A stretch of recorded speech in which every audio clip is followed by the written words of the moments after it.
ফুচকা খেতে কে না ভালোবাসে বলো?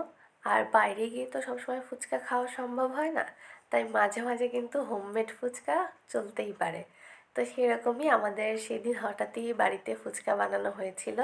ফুচকাটা বানিয়েছিল আমার বৌদি। তো বাড়িতে ফুচকা বানাতে বানাতে বিকাল থেকে সন্ধ্যা হয়ে গিয়েছিল। আমি চেয়েছিলাম যে যাতে দিনের বেলা ফুচকাটা বানানো হয়ে যায়, তাহলে একটু দিনের বেলা সুন্দর করে ছবি টবি তুলতে পারবো, ভিডিও করতে পারবো, কিন্তু হলো না সেটা। তো ফুচকাটা বানাতে বানাতে সন্ধ্যা হয়ে গিয়েছিল, তাই সন্ধ্যাবেলায় যতটুকু একটু মনে হলো যে ক্লিপটা নিয়েই রাখি। যেহেতু সবই তো একটা স্মৃতি, তাই না? দিন শেষে তো আমাদের সব কিছু স্মৃতি হয়ে যায়। তো সেজন্যই একটু ভিডিও করে নিয়েছিলাম রাতে, এই জন্য হয়তো বা ভিডিওগুলো একটু ক্লিয়ার না, একটু অন্ধকার, তো তারপরও স্মৃতিটা তো সুন্দর, তাই ভিডিওটা করে রেখেছিলাম। দেখতেই পাচ্ছ এটা আলু মাখা হচ্ছে, ফুচকার আলু মাখা।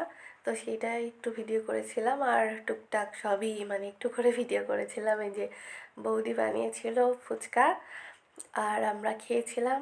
তো বাড়িতে এরকম ফুচকা বানিয়ে মাঝে মাঝে তো খেতেই হয়। আর করোনার টাইমে কিন্তু সবাই বাড়িতে ফুচকা বানিয়ে খেয়েছি নিশ্চয়ই, তাই না?